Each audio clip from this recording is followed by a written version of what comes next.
So we asked the youth said they wanted us to ask questions, and I asked them what kind of questions they wanted us to ask. And they were so silly, I don't remember what they were. Like, what were the questions you wanted? Oh, what was the thing you liked best about weeding? And Sophia, you want to tell folks what you said? The best thing that I like about weeding, personally, is finishing it. Can you hear? Could you hear Sophia? Yeah. So maybe we don't need the So microphone. I have a few questions, but I'd also be thrilled to, I know two of these youth really well, so I would be thrilled to hear questions from the audience. But, so I'll ask a self-serving question. Oh, I'm so sorry. Let's introduce yourselves. My name is Ramon. I'm 19 years old. This is my second year going into my third growing season with Gardening Community. My name is Sophia Bay. I'm 13 years old, and I've been working with GTC for 6 going on 7 years.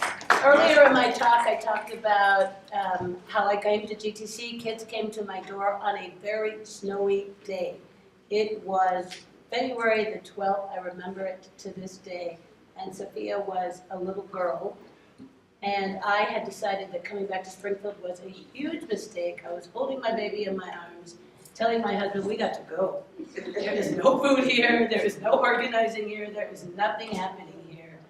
And we heard this, and I was like, don't open the door, and somebody trying to get us to go to church. And he insisted upon opening the door, and she was one of the shining faces out there.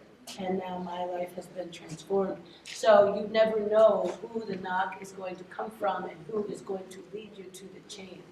Never underestimate our youth. My name is Frankie Santos. I'm currently in high school. I'm 19 years old, finishing up in June 3rd. I go to PFSJ. I'm also part of Nuestras Raíces. I'm a board member at Nuestras Raíces, a board member at my school, PFSJ, and a student representative on the city council, and hopefully be getting a at-large seat, running for an at-large seat this November.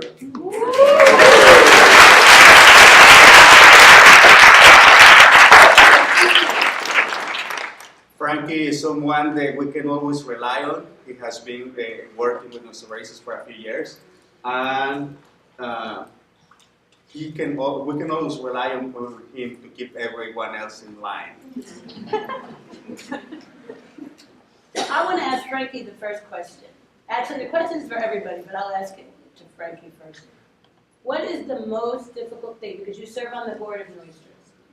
We have youth members on our board, and Sophia and Ramon come to our board meetings. You start, Frankie. What is the most difficult thing about working with adults? Sometimes they don't understand because they come from different backgrounds, different times, and some of them won't understand. This is not just for Nuestras Raíces. I think that they're very knowledgeable people, but most adults that I've worked with throughout my life, they have these lens of like, hey, we might have good intentions, but for all the wrong reasons. But I think that's my only difficulties working with adults, getting them to see what we truly need.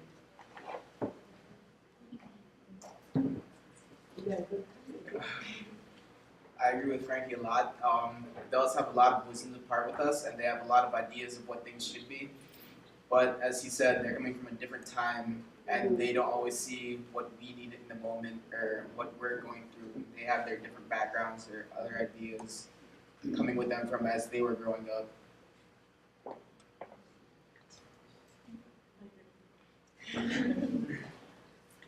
I'll ask a question. What do you guys think about the quality of school food? Who wants to go first? Well, I don't go. I live in Massachusetts. I live in Springfield, but I go to a Muslim school in Connecticut, so I can't really speak much about how the school food is. But I also have friends that go to the Springfield public school and go to public schools, and they don't eat it because they say that it's like not good. They don't like the taste of it, or how it looks like doesn't think that like us here, we need food that looks appealing and also tastes good. So I think that's really I went to both a private school and a public school for high school, and both times the food wasn't really good. The private school used public school lunches to fund them to provide food, and so did the public school I went to. All 4 years, I never really stayed around for lunch. I would go to a classroom, finish up some homework, talk to friends, do whatever, because I wasn't really about the food there. At my school, we get our food from Sedexto, and we all know their history. So when I hear students saying, "Oh, my pizza tastes like cardboard," then it's not good.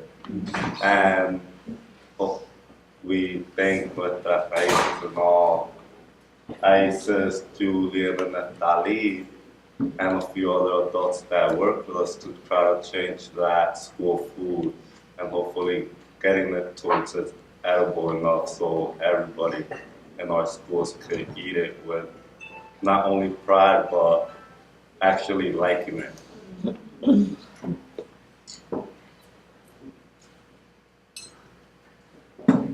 How has being involved in your organization impacted your feelings about your community? Well, I feel like before I started GTC, I was like 8. I wasn't really like, I never used to like go out and just like walk the streets of Springfield. I wasn't about that life. Like, I was like inside in my backyard, whatever. But like ever since I've been at GTC, I get to know the people who live around me, and I really appreciate that because I've made like allies and other friends. You know, people of different races, different ages, and I really like how when you're involved in community like organizations, you get to know inside your community and out, and I really think that's something that everybody should be able to like have. Same with me. Before GTC, I was never really involved with the community. I didn't know who lived in it or what everyone was going through or the problems of the community. I was just there doing what I normally do. And then once I got into GTC, I was able to see the faces of everyone in the community. I was able to see the troubles they were going through, hear their viewpoints, hear their backgrounds. I was able to actually engage with the people in our city and see what we could do to help them and to change what was going on.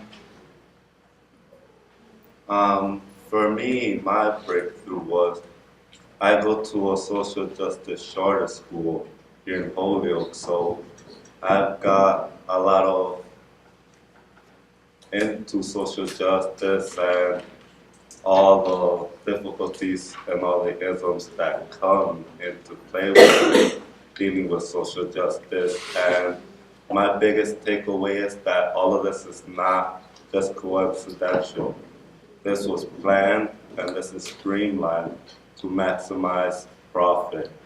So for me, it's like not just going into my community and seeing all the difficulties that we had and hopefully bringing it to a city council and having it changed for the better.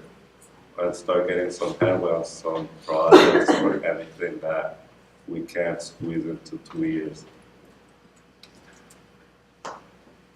What's the thing that you're most worried about for your community or most motivated to change?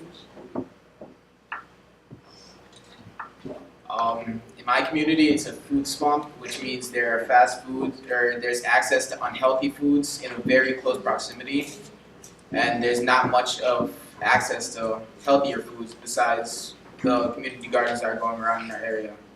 So what I most want to change in the area is to make it more accessible than what it already is.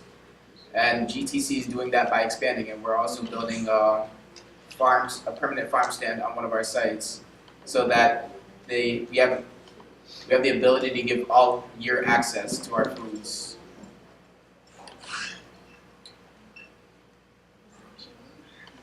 What's the thing that you're most concerned about? It doesn't have to be a food thing, but what's the thing you're most concerned about or that you're most excited to work on to change? Well, in my community, I'm most concerned about if GTC, if something had happened, the GTC ever like closes down or something happens where there's no more GTC in our community, that's the only source where you in our community, it's the only source where you can get real organic produce. If anything ever happens to GTC, it's gone, and our community is going back to square one where it started, where it has nothing except for fast food places. And I'm excited to be able to push the movement of having other organic shops and produce stores and like that. So I'm really excited about leading that initiative to get more healthy stores around. There's so much to work on, but as a food thing, I will work on building more plots of land throughout the city, because if you teach somebody how to grow and somebody how to feed themselves, they know that for the rest of their life. And I think that's more of a useful skill for everybody to know. Like that, they could just grab a plot of land, some seeds, and have food and sustain themselves for a period of time, hopefully.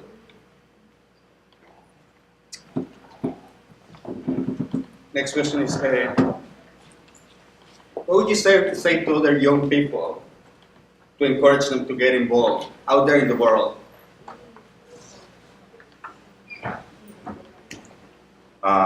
Get involved. Seek leadership positions. Don't just say it sucks. Tackle it. And you're not alone.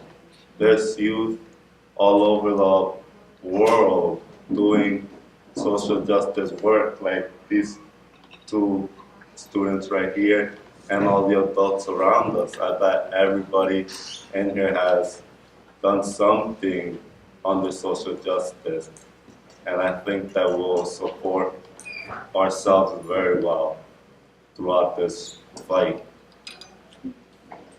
What I would say, other youth, is that, don't be afraid to be out there.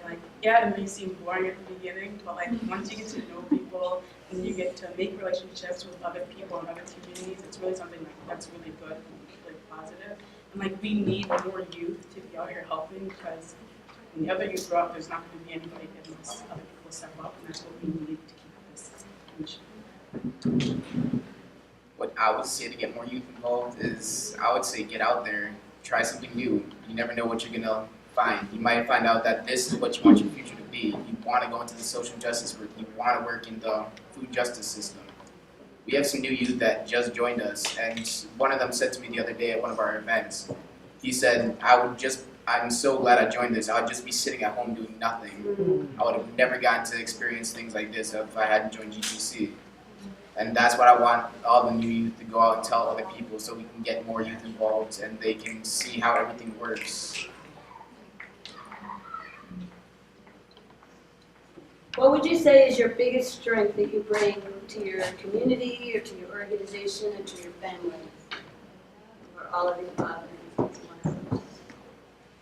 The ability to listen, to sit down with people, talk it out, know what really is the difficulty in the situation that's being at task.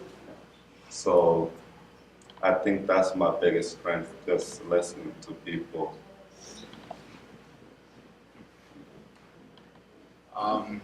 This is a tougher question. I'm not quite sure. I'd have to agree. I'm the kind of person who sits back and observes before I actually try something out. So I would say listening definitely helps. You get to see what's actually going on before you put your input in, so you know what's actually happening, so you can make an educated decision on what to do next. I would say my biggest strength maybe getting things done. There's certain things that other people might not want to take on. Maybe coming up here other youth may not want to they might not want to come up here and speak. I guess you would say if somebody was to ask me, I'd be yeah, I know before I came up here I was very nervous. I was oh my god, what questions are gonna ask. But now that I'm up here, it's fine. I'm mellow. Everything's chill. Other people wouldn't do this, so I guess I'd be the backup person. So if anything happened, I feel like I'd be able to do that. I'm wondering if anybody out there has any questions for these young people? Leah? I have one. So last week I was meeting with a bunch of them. Thank you first. You all are so amazing. I was working with a bunch of youth in Boston who do similar work, food project. And the last question I asked was like, so how many of you want to grow up and be like farmers as a career? And out of like the 50 young people, one person raised their hand. And that really struck me because these are young folks like you that are in the community, doing the gardening, done that. So I'm curious, part one, like, are you interested in farming as a career or feeding the community as a career? And if not, kind of like what are those barriers? Because we need to dismantle them, right, for all of us.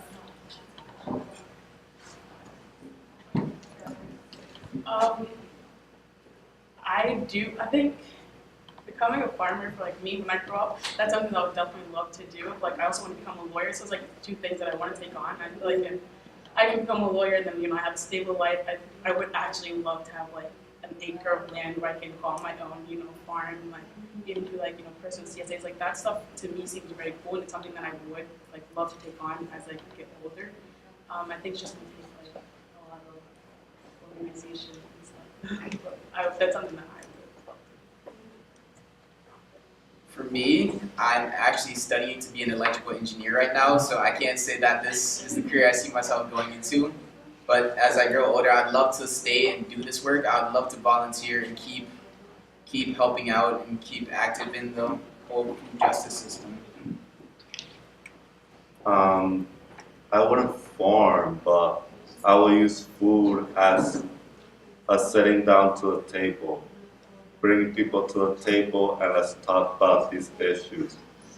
I think that will be the way that I will tackle issues, but during the farming part, I don't see myself doing that. I see myself tackling policies and trying to get changes.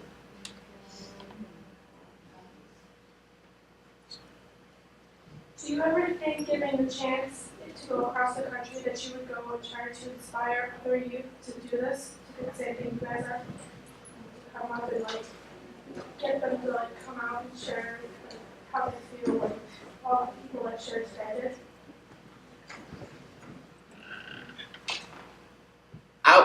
I personally would love to be able to do that, to go across the country, meet with other youth that are thinking about going into this field and that are thinking about getting active in their community to help out.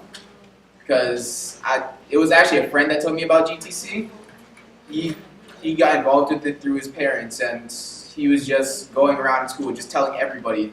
It's a great opportunity for people to try out, and honestly, this has been a big part of the past few years of my life, so I would not see myself doing anything else right now. Another question? So I want to end on one positive note. I asked you the most difficult thing about working with adults. What's the best thing or a good thing about working with adults collaboratively? Because it's a different relationship than the relationship you have with like your parents. And maybe there are none.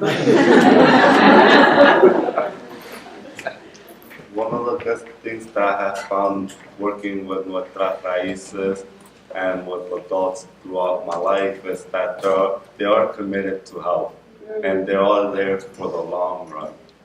Then they are there to educate you, give you feedback, give you all the knowledge that you would need.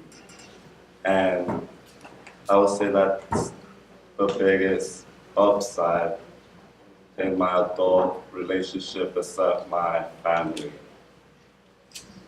I think the biggest plus with adults is that like if it was just like all youth that were doing these organizations, everything would be like everywhere, and the adults kind of keep everything in place, which is good.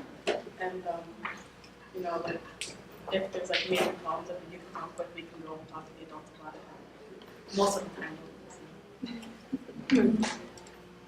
The biggest part is getting to hear background stories. I love hearing like what other like adults went through back in their day and how they solved it and fixed their problems. It gives us insight as to what we can do now. I often tell Ramon about back in the olden days when I had to hook the horse and buggy up to make my way to town. These are magnificent young people, and it is an honor to work with them. And those of you who know to work with young people, I think that sometimes we can do this work and we think, oh, I'm going to come and I'll save the people or I'll save the children. And it is in this work that we ourselves, for me, that I can say I have been saved. So and to watch them grow up. The end of the story, when they came knocking, my husband opened the door. I was like kind of hiding behind the couch, and he said, "It's for you." And I was so mad. I went to divinity school, so I'm a person of deep faith. But I just don't want to talk to people about going to church on Saturdays. And I got to the door, and they were asking me, "Where do you buy your food? You know, we don't have any grocery stores in this neighborhood. Do you eat organic vegetables? Do you know what happens to the vegetables that you buy in supermarkets?" And I had been an organizer in Chicago, and I had never seen really young people like this, and I didn't see an adult nearby. It was literally snowing on their heads. And I was like, come in, because I was so desperate. They were like, oh no. It was like the Hansel Grill house has been put in the oven to cook.